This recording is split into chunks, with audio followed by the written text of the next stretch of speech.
너희가 권능을 받고 온 유대와 사마리아와 땅끝까지 이르러 내 증인이 되리라 하시니라. 아멘. 아멘. 오늘 땅끝까지 이르러 내 증인이 되리라 라는 말씀을 함께 은혜를 나누도록 하겠습니다. 오늘 말씀도 우리에게 너무나도 익숙해서 외우는 데는 큰 문제가 없으리라고 생각이 되어집니다. 그런데 예수님이 언제 이 말씀 주셨습니까?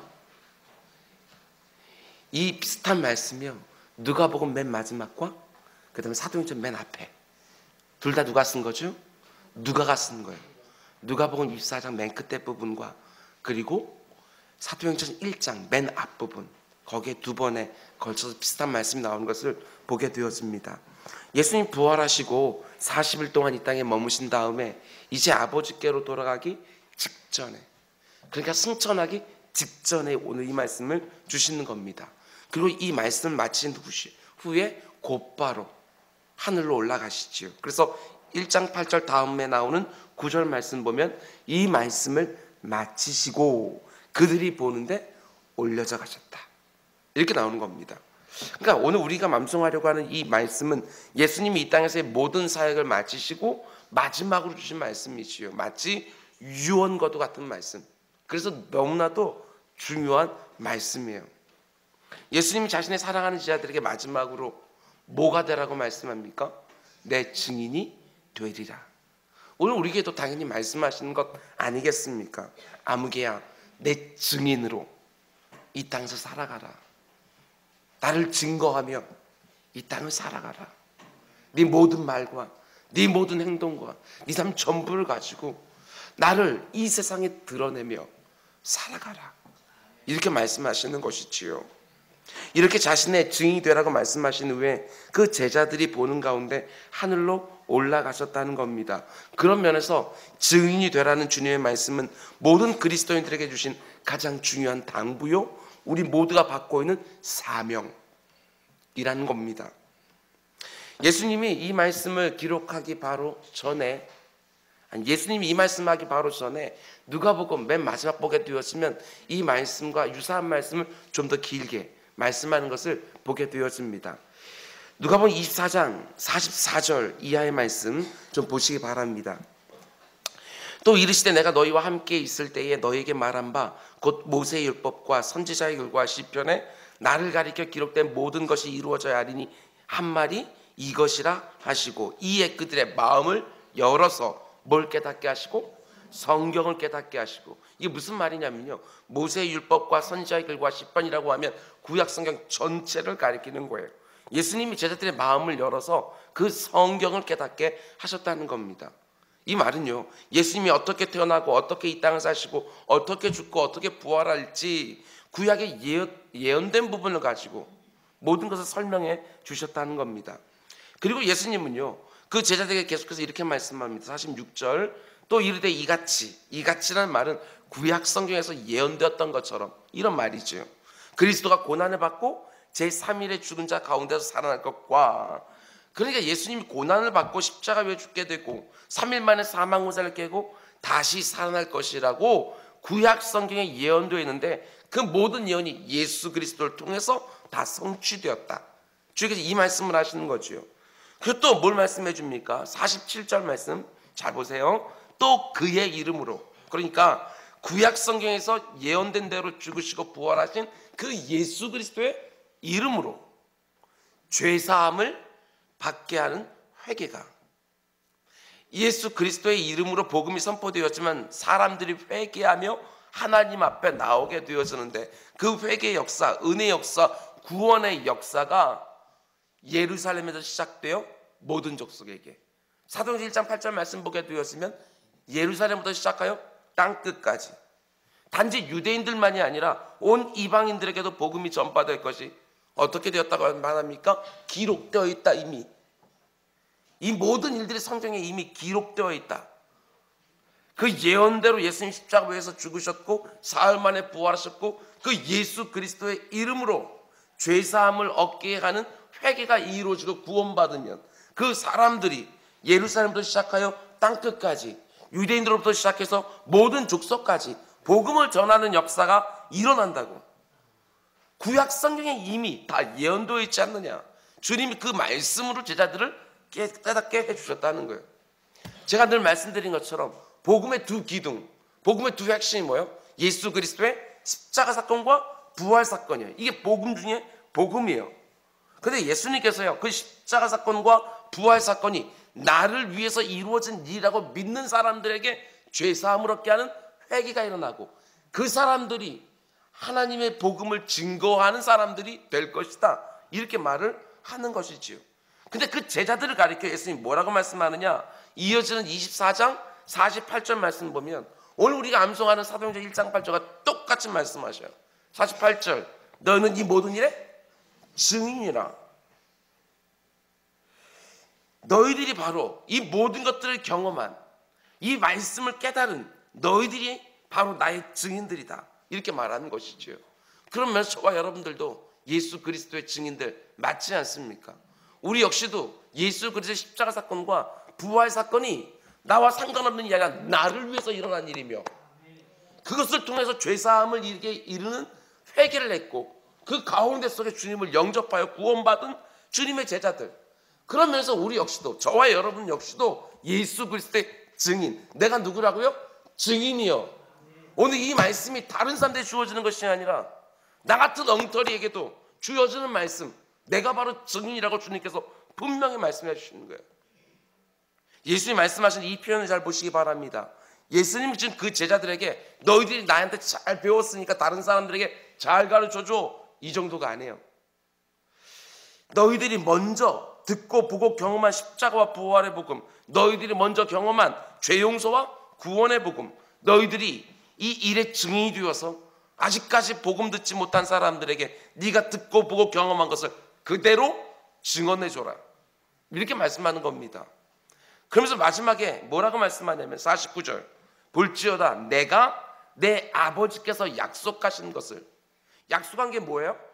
예, 사도행전 1장 8절 말씀 보게 되면 정확히 하나님의 성령.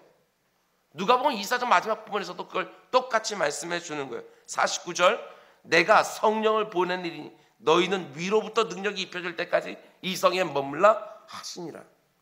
이제 성령 임하게 되어지고 너희가 권능을 받게 되어지면 너희가 넉넉히 증인의 삶을 살 수 있을 것이다. 그러니 권능을 받기 전까지는 이 성에 유하여라.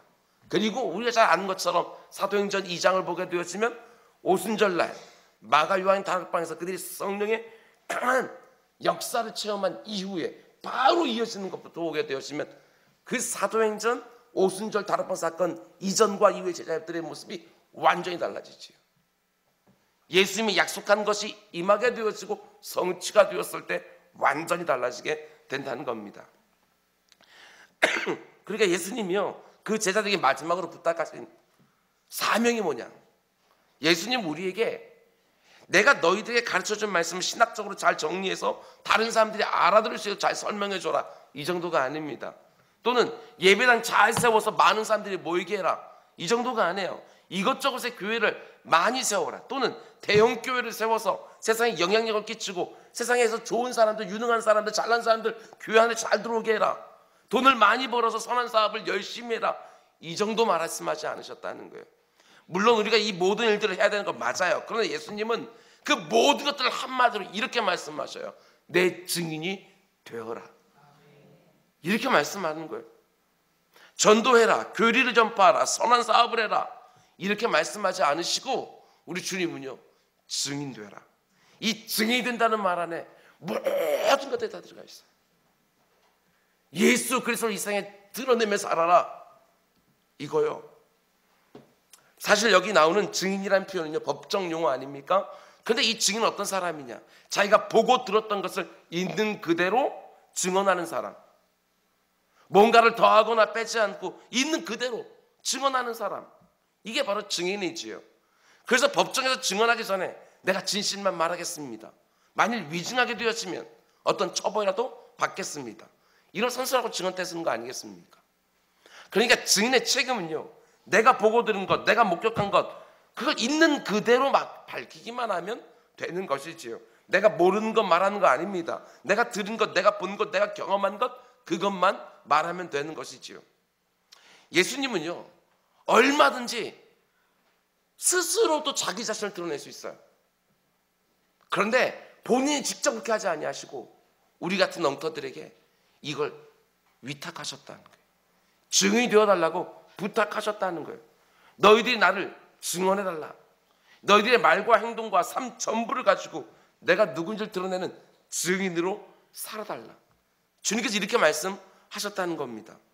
그러니까 예수님은 지금요, 누가복음 24장과 사도행전 1장에서 연이어서 이렇게 말하는 겁니다. 너희들이 경험한 회개, 너희들이 죄 용서함을 받았을 때 그 자유와 기쁨, 해방감, 예수 안에서 소유하게 되어진 영생의 확신, 천국에 대한 분명한 소망, 이 땅에서 살아가지만 이 땅에 속한 자가 아니라 하나님 나라에 속한 자로 이 땅을 거룩하게 살아가는 그 사람들의 놀라운 즐거움, 그것이 얼마나 복된 것인지 너희들이 이미 다 경험하지 않았느냐, 이미 경험하고 있지 않느냐, 너희들이 경험하고 있는 것들을 이 세상에 증거하며 살아라.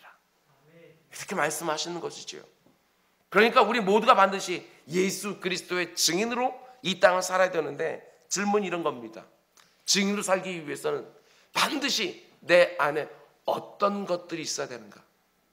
오늘 세 가지 말씀드리려고요. 첫 번째로, 내가 경험한 사실에 대한 분명한 확신이 있어야 된다. 다시 한번 말씀드립니다. 증인은요, 내가 경험한 사실에 대한 분명한 확신이 있어야 돼요. 증인은 앞에서 말씀드린 것처럼 내 사상이나 내가 지어낸 얘기를 말하면 안 되죠. 내 생각이나 나의 상상, 나의 추정을 말하면 안 돼요. 증인은 내가 직접 보고 들은 거, 내가 목격하고 경험한 사실, 그 모든 것들을요, 확신 있게. 내가 경험하지 않았으면 확신이 없어요. 누가 그랬다더라, 이게 뭐 확신이 없어요. 내가 봤어요, 내가 들었어요, 이게 돼야 되는 거 아니겠어요? 내가 본 것 같기도 하고 내가 들은 것 같기도 하고, 증인이 이런 식으로 말하면 그건 증거로 채택되지 않아요. 내가 분명히 봤습니다, 저 사람이 맞아요, 이런 일이 있었어요, 이렇게 말할 수 있어요? 그게 증거로 채택되는 거 아니겠습니까? 우리가 그리스도인 되는 것도 마찬가지입니다. 내가 직접 듣고 직접 보고 직접 경험했기 때문에 내 안에 확신이 있는 거예요. 그 확신 가운데 증언하는 것, 이것이 바로 증인들의 첫 번째 요소라는 겁니다. 예수님의 제자들은요, 예수님의 3년 공생의 사역과 십자가 사건과 부활 사건, 승천 사건, 그들은 직접 목격한 사람들이에요. 그러니까 단지 그들은요, 이론적인 확신이나 교리적인 동의, 이 정도가 아니지요. 내가 실제로 경험했기 때문에 예수 그리스도의 증인이 될 수 있었다는 것입니다. 그래서 나중에 보게 되었으면 이 예수님의 제자들이요, 성령을 경험한 이후에 증인의 삶을 살기 시작하는데, 그들의 마지막 모습들이 어떻게 되었습니까? 11명의 모든 제자가 다 순교했어요. 다. 어떤 제자는요, 십자가에 거꾸로 매달 죽였고요, 어떤 제자는 창에 실려 죽었고, 어떤 제자는요, 여러분 맹수의 밥이 되기도 하고, 어떤 제자는요, 목이 달려 죽기도 했어요. 사도 바울도 목이 잘려서 죽은 거예요. 어떻게 이럴 수 있을까? 다른 거 아니에요. 그 어느 누구라 할지라도 나에게 확신도 없는 걸 가지고요, 자기 생명 내놓는 사람은 없어요. 내가 분명히 본 거, 그거 모른다고 하지 못하니까, 내가 분명히 듣고 내가 분명히 경험했는데 어떻게 그들이요, 그 모든 걸 다 잊어버리고 거짓으로 살 수 있겠나? 더욱 중요한 것은요, 그들이 천국에 대한 분명한 확신이 있는 거야. 조금도 의심이 없으니까. 내가 지금 여기서 순교를 당한다 할지라도 이걸로 끝나는 것이 아니라 더욱더 영광스럽고 복된 그 나라에 있다는 거, 주님이 말씀해 주신 그 모든 것들이 아주 분명한 확신으로 믿어지기에 얼마든지 자기 생명도 내어놓을 수 있는 거 아니겠습니까? 우리 역시도 마찬가지.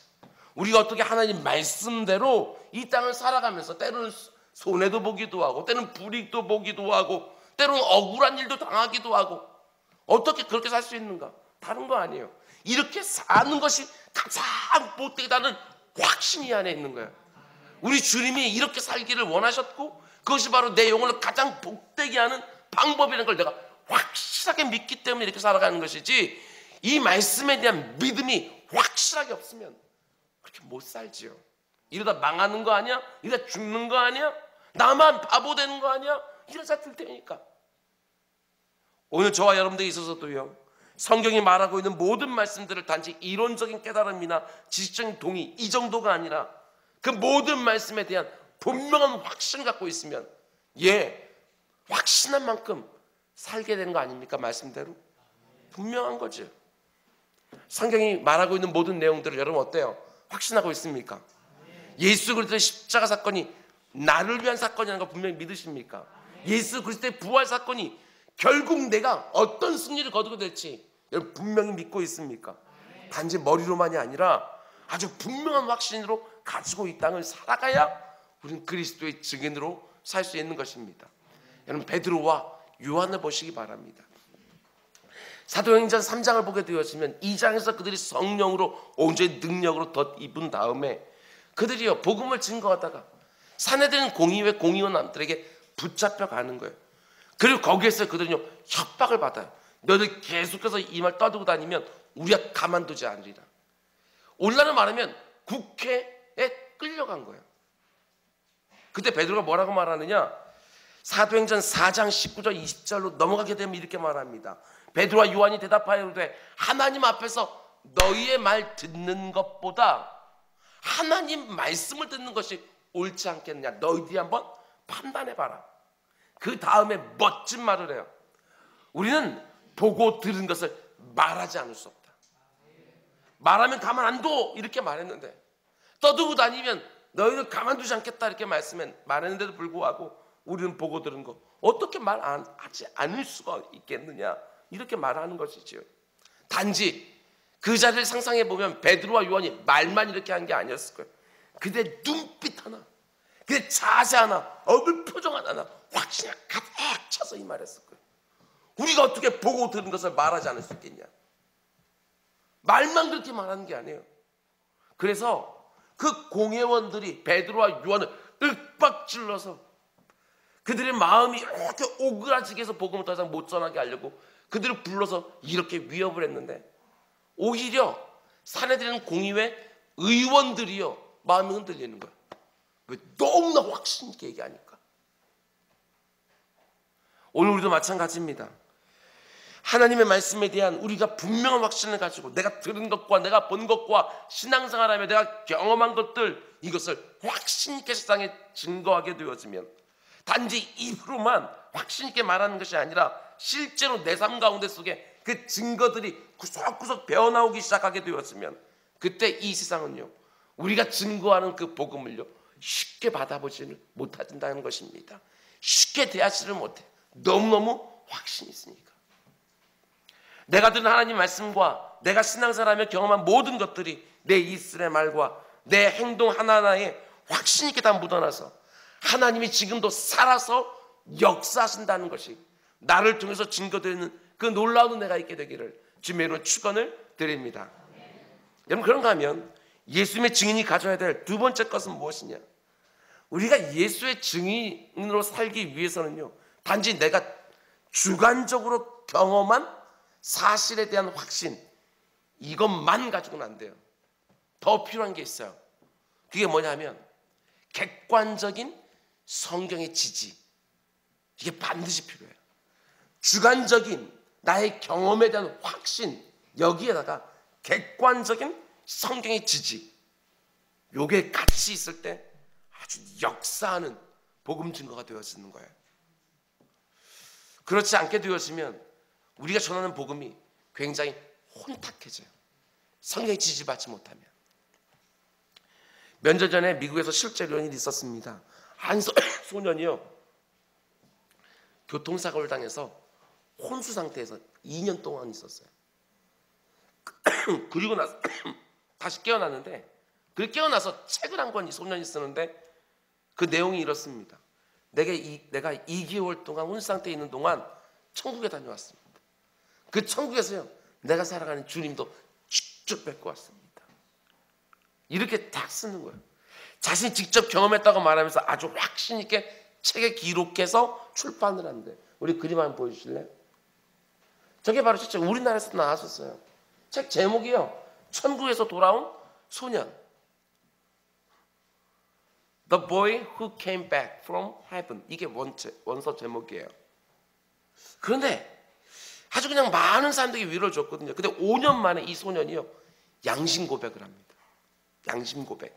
2015년 1월 우리나라 신문에도 여러분들 검색해보면 나와요, 기사가. 그 소년이 이렇게 말합니다. 나는 죽은 적도 없고 천국에 가본 적도 없고 예수님을 만난 적도 없어요. 무엇보다 그때까지 저는요, 성경이 뭘 말하고 있는지 단 한 번도 성경을 읽어본 적이 없습니다. 사람들이 내 책을 읽으면서 위로를 받는 모습을 보면서 거짓말을 계속하지 않을 수 없었습니다. 그러면서 이런 말을 덧붙입니다. 여러분, 반드시 성경을 읽어야 됩니다. 성경만이 진리의 유일한 출처고 사람이 쓴 그 어떤 것에도 오류가 있을 수밖에 없습니다. 하나님이 우리에게 주신 성경의 기록만으로도 충분하다는 사실을 알기를 바랍니다. 저와 같은 유의 책을 써서 돈을 번 분들은 반드시 회개하고 성경만 붙들기 바랍니다. 이 소년이요, 혼수 상태에 있다가 정신이 돌아왔는데 그의 부모들이 이것을 이용해서 돈을 번 거예요. 여러분, 근데 이 부분이 중요해요. 잘 들어보셔요. 이 소년이 천국에 갔다는 사실이 가짜라고 해서 천국이 없는 겁니까? 아니면 내가 혼수 상태에 있을 때 신비한 경험을 해서 천국을 보고 왔는데 진짜 있더라, 이렇게 누군가 말하면 그 말 때문에 천국이 증명되는 겁니까? 제가 무슨 말씀 드리려고 하는지 아셔요? 아무런 상관도 없어요. 성경이 천국이 있다고 분명히 말하니까 천국이 있는 거지. 누가 내가 보고 왔어 라고 말했는데 나중에 가짜를 통하면 천국이 없어지는 것도 아니고, 누가 내가 갔다 왔다고 말했다고 해서 천국이 더 확신 있게 증거되는 게 아니에요. 그 사람 증언 때문에 내가 천국이 있다는 걸 믿는 게 아니고 성경이 천국이 있다고 말하니까 내 걸 믿고 사는 거예요. 이게 너무너무 중요해요. 예수 그리스도의 십자가와 부활의 복음을 증언하는 증인들은요, 내가 주관적으로 경험하고 본 것으로 증언 분명히 해야 되지만 그것만으로는 안 돼요. 내가 보고 들은 것에 다 온전하다고 그 누구도 확신할 수가 없기 때문에 우리에게 필요한 게 뭐냐? 반드시 성경의 객관적인 지지, 성경의 증언이 필요하다는 사실입니다. 기록된 성경 말씀이요. 만일 성경의 지지와 상관없이 확신 있게 전하기만 하면 그것이 다 실제하는 사실이라고 말한다면 얼마나 많은 사람들이 성경과 충돌하는 증언들을 가지고 하나님의 말씀을 어지럽히겠냐는 거예요. 아무리 엄청난 체험을 한다 할지라도 만일 성경의 기록과 1.1을 다르면 우리 주님 말씀하신 건 지옥불에 들어갈 사람들밖에 안 되는 거예요. 여러분, 예수님 자신도 언제나 성경에 매이셨던 걸 보게 되어져요. 이게 얼마나 우습습니까? 말씀 자체가 되시는 그 예수님도요, 기록된 성경에 묶여요. 그 예언에 묶여요. 예언을 응하려고 이 땅을 사시는 거 보게 되어져요. 말씀 자체이신 분이 스스로 말씀에 묶이셔요. 누가복음 24장 말씀 보면 예수님이 부활하신 이후에 두 제자를 찾아갔는데 이 두 제자는요, 예수님 십자가 죽으시는 그것만 알고 낙심하여 엠마오로 내려가고 있는 제자들이었어요. 근데 그 과정을 한번 보시기 바랍니다. 부활하신 예수님이 그 제자들에게 어떻게 해주시느냐? 얘들아, 나 좀 봐봐라. 내가 부활하지 않았느냐? 나를 한번 만져봐. 이렇게만 말씀하지 않으셨어요. 어떻게 하십니까? 부활하신 예수님이 함께 그들과 길을 걸으시면서, 부활하신 예수님이 그들과 함께 식사를 하면서 구약 성경을 펼쳐서 깨닫게 해주셨어요. 자신의 부활을 기록된 하나님의 말씀으로 증명해 주셨다고요. 메시아가 이렇게 태어난다고 하지 않았느냐, 이렇게 고난받는다고 하지 않았느냐, 이렇게 죽는다고 하지 않았느냐, 이렇게 다시 살아난다고 성경에 기록되어 있지 않았느냐. 내가 바로 그 메시아고 내가 그 말씀대로 다시 살아났느니라. 언제 그들이요 예수님이 부활하신 사실을 깨닫게 되었습니까? 그들이요 말씀을 깨달을 때, 자기 앞에 있는 예수 그리스도가 부활한 주님이라는 사실, 그분이 바로 성경이 예언해 놓은 메시아라는 사실을 깨닫게 되어지는 거예요. 잘 보세요. 주님은요 자신의 부활을요 보여주기만 하신 것이 아니라 성경을 펴서 증거를 보여주신 거예요. 이게 중요해요. 예수님조차도 근데 우리가 내가 경험한 사건을 내가 내 권위로 다른 사람들에게 이걸 말씀을 한다, 여러분 이거는요 부조한 거예요. 절대 온전하지 않아요. 예수 그리스도의 증인들은 내가 예수님 만나고 경험하고 변화된 주관적인 사실에 대한 내 가슴과 눈빛과 삶으로 확신 있게 증거하는 거 반드시 필요해요. 그러나 그것만 있어서는 안 되고 성경에서 말씀하고 있는 예수 그리스도에 대한 객관적인 사실도 반드시 증언해야 된다는 사실입니다. 이렇게 말할 수 있어요. 내가 주관적으로 경험한 모든 것들이 성경에 다 있다는 것을 함께 증명할 수 있어야 된다는 것입니다. 아무리 어떤 사람이 신비한 꿈을 꾸고 환상을 보고 예언을 들었다고 확신 있게 말한다 할지라도 그가 말하는 것들이 기록된 성경과 맞지 않으면, 검증되지 않으면 절대로 마음에 담아둘 필요가 없어요. 제발 저한테 찾아와서요, 이렇게 말하지 마세요. 목사님, 그 권사님이요, 굉장히 신앙도 좋고 능력도 많고 은사도 많고, 근데 그분이 저한테 이렇게 될 거라고 말씀하셨어. 이런 말 좀 저한테 하지 마셔요. 꼭 이런 분들이 있거든요. 한 5년쯤 되었을 거라 생각하는데 그때도 딱 새벽기도 기간이었어요. 특별 새벽기도회 기간이에요.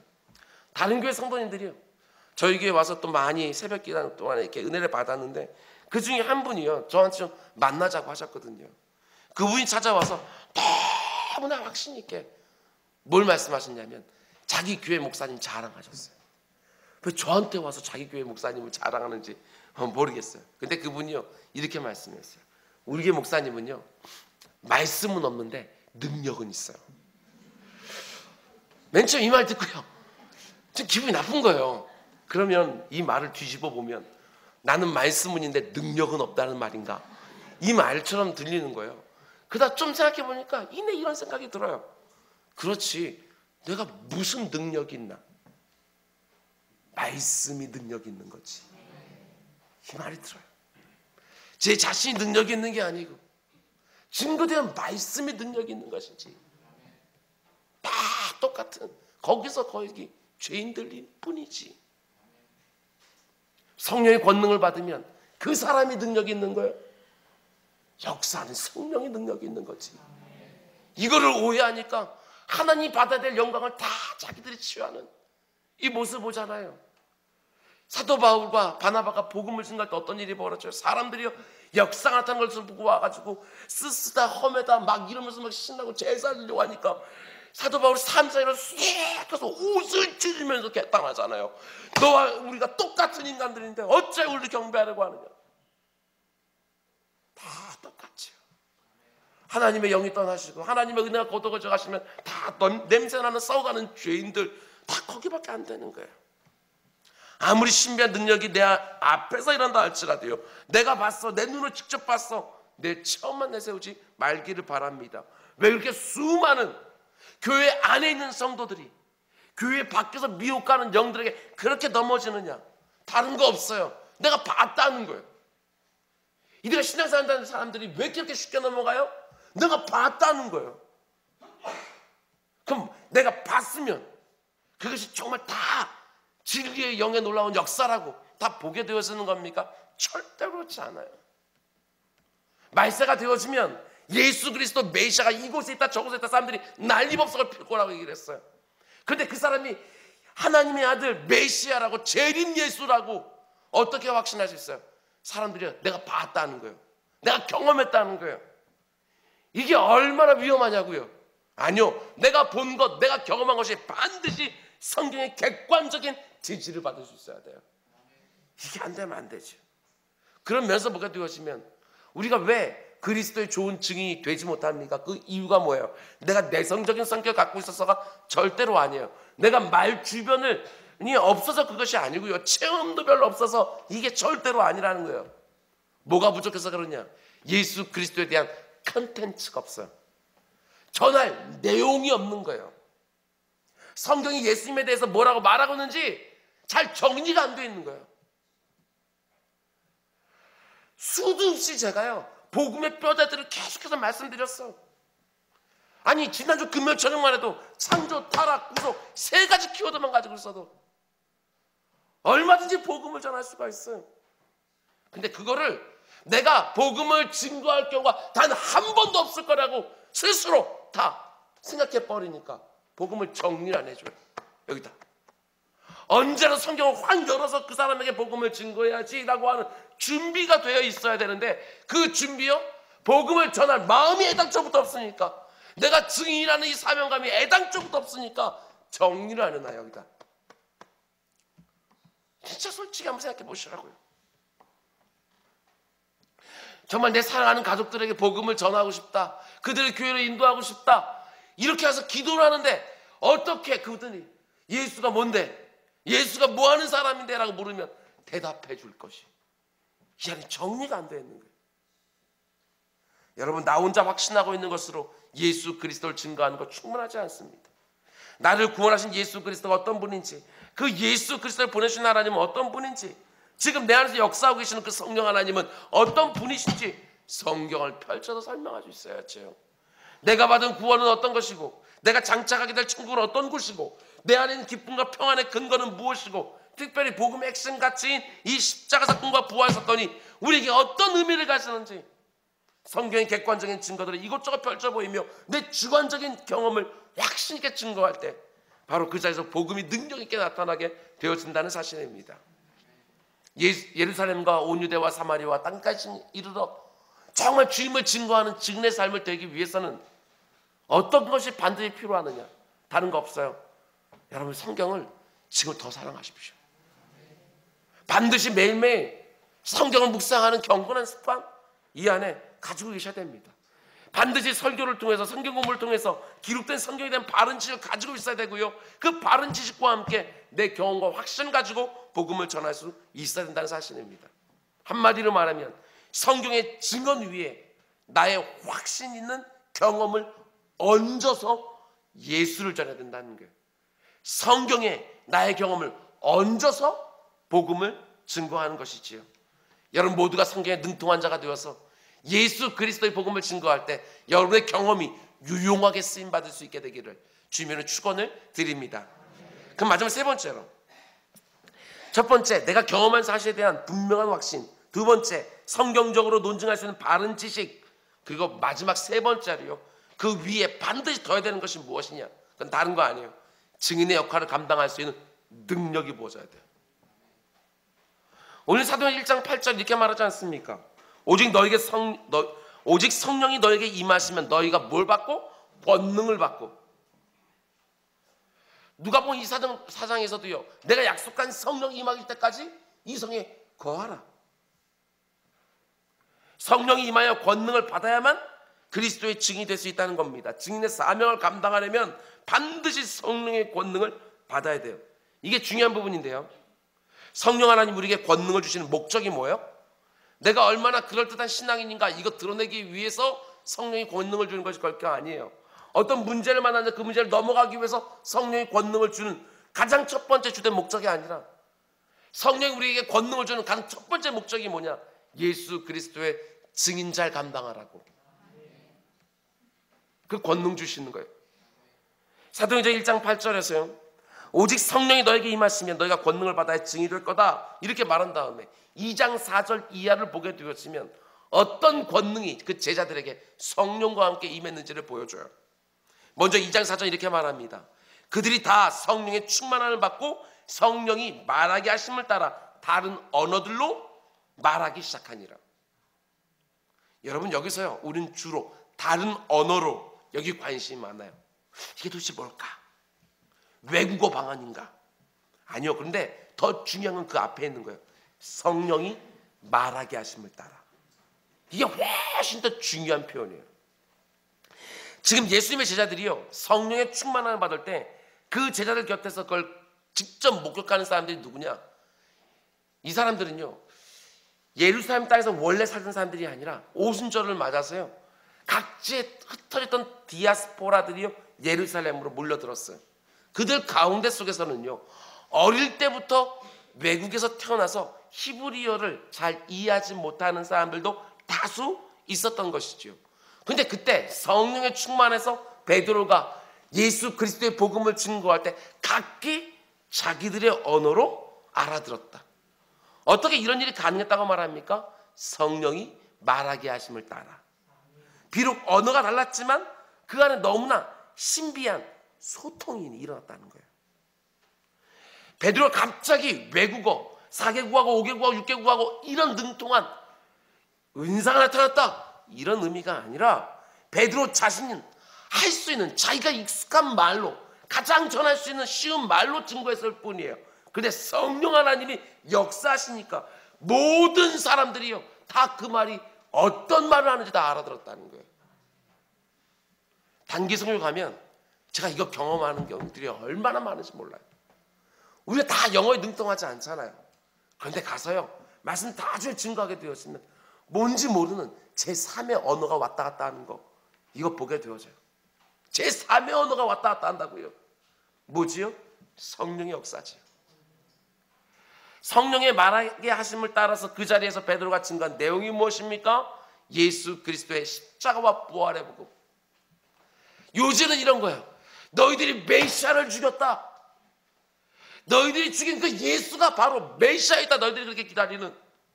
그런데 그 예수가 죽어서 그냥 있는 것이 아니라 사흘 만에 약속대로 다시 살아나셨다.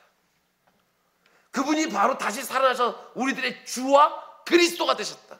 이렇게 말씀하거든요. 복음을 정확하게 증거하는 거예요. 어떻게 이런 일이 일어날 수 있어요? 바르게 전할 수 있도록 성령이 역사한 것이죠. 우리가 예수 그리스도를 땅끝까지 가서 증거하는 증인이 되기 위해서는 성령 하나님이 주시는 능력을 반드시 받아야 된다는 사실이에요. 잘 보세요, 여러분. 내가 어떻게 복음을 받았어요? 여러분 여기 어떻게 있을 수 있어요? 있을 수 있게 되었어요. 설명이 됩니까? 성령의 역사 때문에 여기 와 있는 거잖아요. 그러면 우리가 복음을 증거할 때도 마찬가지예요. 그 사람이 어떻게 내가 증거하는 복음을 듣고 교회 안에 들어올 수 있어요? 내가 설명을 잘해서요? 내가 가지고 있는 경험이 너무 탁월해서요? 아니요. 나와 똑같이 성령의 역사로 그 사람들도 이곳에 오게 되어지는 것이지요. 여러분 내가 복음을 증거할 때 성령께서 역사하시면 나의 경험, 그냥 말하는 거, 아이 그건 네가 잘못 들었겠지, 네가 잘못 봤겠지, 이게 아니라 그들이 특별하게 그 나의 경험을 받게 되어져요. 뿐만 아니라 내가 성경 이것저것 펼쳐서 설명해 줄 때 성령이 역사하게 되었으면 그 말씀이 효력 있게 그 사람 심령에 들어가요. 이게 성령의 역사한 것이죠. 그래서 우리가 누군가에게 복음을 전할 때 반드시 해야 되는 게 뭐예요? 기도하고 복음 전해요. 충분히 기도하고 복음 전하는 거예요. 내가 복음을 전할 때 성령 하나님의 역사를 간절히 사모하며 충분히 기도할 때 그 기도의 응답으로 천하보다 귀한 그 영혼이 주님께 돌아오는 것이죠. 저는 설교를 준비하면서 재밌었어요. 오늘 무슨 요일이죠? 수요일이. 수요일은 우리 은자교회에서요 매번 그냥 노방전도 나가는 날이에요. 근데 오늘 이 사도행전 1장 8절 말씀이 오늘 하나님께 또 우리에게 주시는 말씀이 된 거예요. 왜 이렇게 절묘하게 이렇게 딱딱 맞아 떨어질까요? 제가 언제나 말씀드리잖아요. 말씀에는 적시성이 있다. 언제나 그 상황에 맞게 그 말씀이 꼭 떨어진다. 이렇게 말씀을 드리는 거예요. 여러분 한 번도 여러분 노방전도에 경험이 없는 분 계셔요? 오늘 교회를 10시까지 오세요. 경험해 보시라고요. 기도하고 나가요. 하나님 내 눈을 밝혀서 하나님의 예정 가운데 있는 영혼이 누군지를 보게 해주십시오. 오늘 이 복음이 전해져야 될 사람들을 내 눈에 보여주십시오. 오늘 제가 전도지 한 장을 돌리고 그냥 차 한 잔 대접하는 것이지만 하나님 이것조차도 효력 있게 해주십시오. 이 기도 드리는 내일 우리 주일학교 유년부 초등부에서 뭐 하는지 스낵데이. 내일 맞죠? 스낵데이예요. 학교 앞에 가서 우리 교육자들과 선생님들이 와서 거기 가서요 애들 초청해서 교회에서 맛있는 거 목요일마다 이렇게 맛있는 걸 만들어서 애들한테 복음 전해요. 전하면서 그냥 그 맛있는 거 우리 여자 전도사님 성도님들이 와서 떡볶이 만들어주고 간식 만들어주고 하는 모든 것들이요 기도하는 거예요.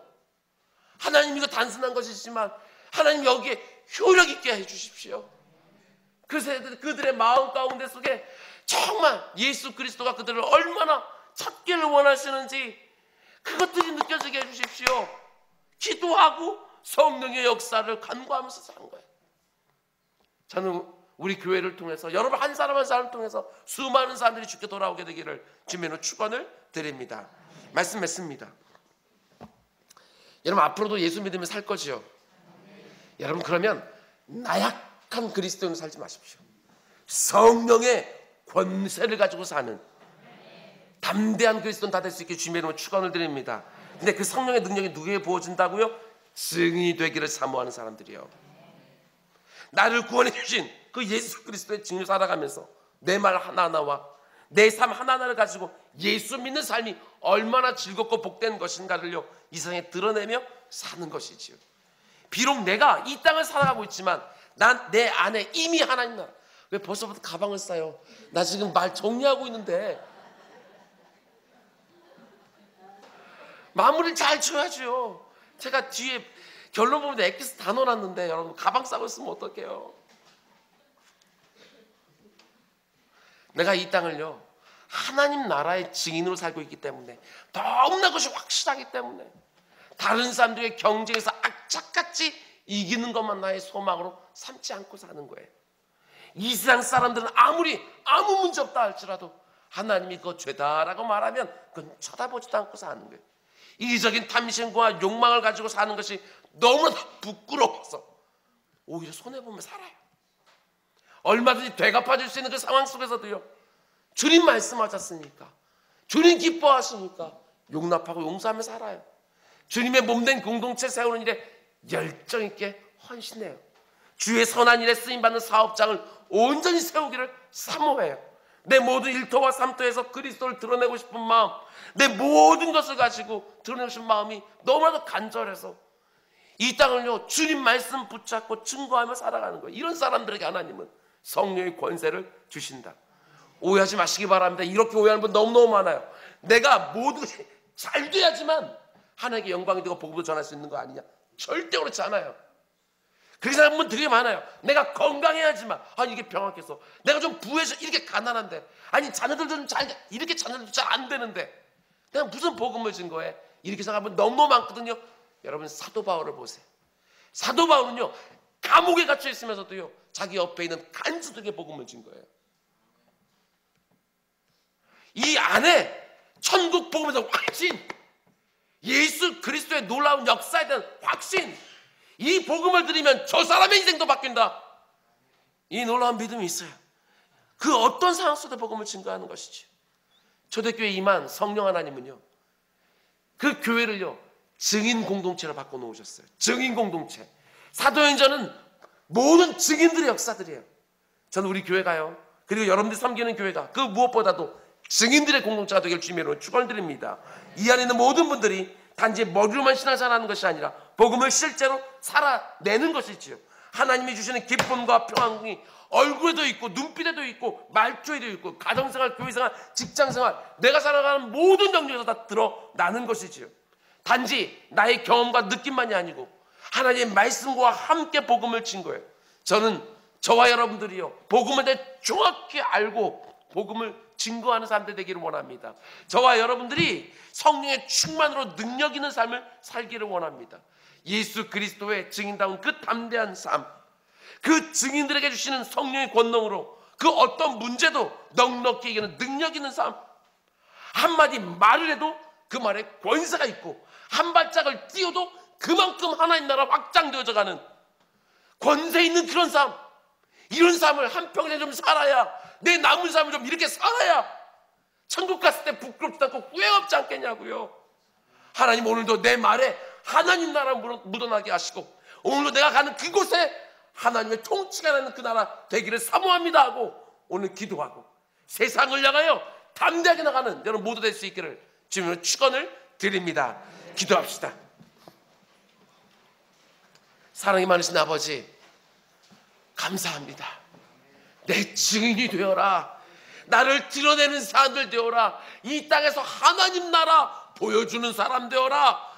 주님께서 말씀해 주셨습니다. 주님, 나를 통하여 하나님의 놀라운 역사가 드러나는 놀라운 은혜가 우리들 모두가 있게 하여 주시옵소서. 이 모든 말씀 예수님의 이름으로 기도드렸습니다.